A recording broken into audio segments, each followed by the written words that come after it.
All right. Hello. So I really enjoyed doing this assignment because we were able to choose which area of diversity we wanted to discuss. Personally, I chose religious diversity. Um, the first thing that I talked about in my paper basically was talking about introspection and how important, answering the question of how important introspection is um, in order to have religious diversity or even diversity of any area. An example I gave was talking about being able to take a step back and look at your own personal beliefs, your own opinions, and your faith, and thinking, okay, this is what I believe and this is what I have faith in, and looking at other religions and people who practice those religions and saying, okay, they think that they're just as right as I am with what they're practicing and who they're worshiping, what they're worshiping. Now, if you're able to take a step back and introspect on that, you can put it into perspective of what makes me different than them. Who knows?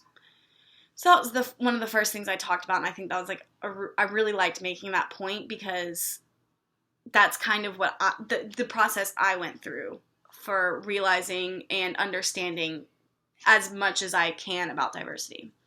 Um, we talked about misnomers, and I think a lot of misnomers are prejudice, and that's really what they are. Is that they're just presumptions that you make about someone based on their religion, and it can be very harmful because they serve almost as a first impression.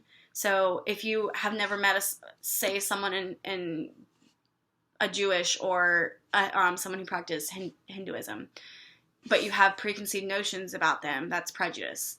And I think that's really one of the biggest threats to religious diversity is those preconceived notions. And the only way to stop that is to teach our kids, which leads me to the point of how to educate kids on religious diversity. And I thought it would be a really great idea to implement classes in primary or elementary schools, basically that just discuss religion, not as much the history of it or the background or anything, but just this is what this is, this is what this is.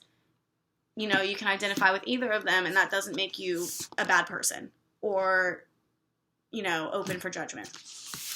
And I think this is another problem that I brought up that was brought up in some of my research, was that churches and other affiliated organizations, they really lack any kind of presence or anything in vouching for religious diversity.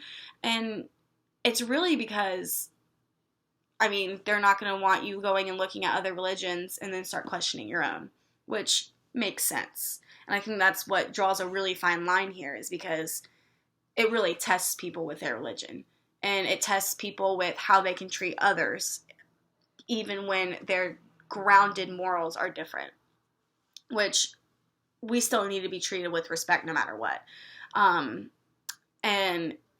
this also brought me to an interesting point. One of the scholars even said that religious diversity is going to be the end-all be-all of religion because it causes people to start questioning their own faith.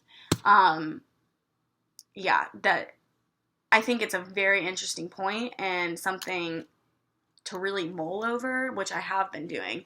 I just definitely hasn't changed my mind about how important religious diversity is, and I still believe that others should be treated with equity and equality, no matter who or what they worship. Seems I am out of time. I feel like I have so much more to say, but yeah, this was a really fun assignment.